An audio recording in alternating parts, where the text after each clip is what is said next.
ఈరోజు మనం బెట్టింగ్ యాప్ల గురించి రావడం జరిగిందన్న. బెట్టింగ్ యాప్లలో పెట్టుబడులు పెట్టి నష్టపోయి ప్రాణాలు తీసుకుంటా ఉన్నారు. మనల్ని నమ్ముకొని మన ఫ్యామిలీలు జీవిస్తూ ఉన్నాయి. మనం మంచి భవిష్యత్తుకి వెళ్ళాలని మన తల్లిదండ్రులు కోరుకుంటా ఉన్నారు. ఏదో చిన్న చిన్న విషయాలలో బెట్టింగ్లతోటి ప్రాణాలు తీసుకోవద్దు.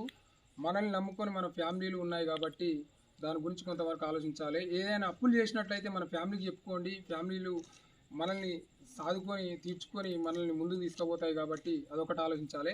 బెట్టింగ్ యాప్లలో ట్రాప్లో ఏ విధంగా పడిపోతున్నారంటే, బెట్టింగ్ యాప్లలో ఫస్ట్ కొంత లాభాన్ని చూపిస్తుంది, తర్వాత చిన్న చిన్నగా నష్టాన్ని చూపిస్తూ ఉంటుంది. ఫస్ట్ 2000 పోతాయి. ఆ 2000ని ఏ విధంగా రాబట్టుకోవాలనే ఉద్దేశంతో మళ్ళీ 4000 పెట్టడం, 4000 పెట్టిన తర్వాత 10,000 పెట్టడం, 10,000 పెట్టిన తర్వాత 20,000, ఈ విధంగా లక్షలు పోగొట్టుకొని ప్రాణాల మీద తెచ్చుకొని అప్పులు చేసిన తర్వాత మనస్తాపానికి లోనై అప్పులు తీర్చలేక చనిపోవడం జరుగుతుందన్న.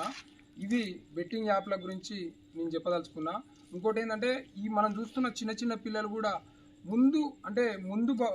ఇంతకుముందు తరాలు ఏ విధంగా ఉండేటివంటే ఆన్లైన్ గేమ్లు కాక ఆఫ్లైన్ గేమ్ల వైపు బాగా ఆసక్తి ఉండేది.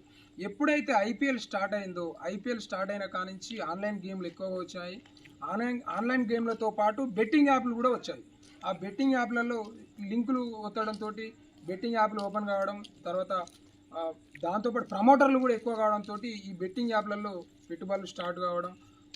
ఒకటి చేస్తుంటాడు, ఇవాళ నేను 40,000 సంపాదించిన, 50,000 సంపాదించిన, ఒకే రోజు లక్షాధికారి అని అయిపోయిన అనే బెట్టింగ్ యాప్లు ప్రమోట్ చేయడంతో చాలామంది అమాయకులు ఇవి నమ్మి మోసపోయారు, చాలామంది చనిపోయారు.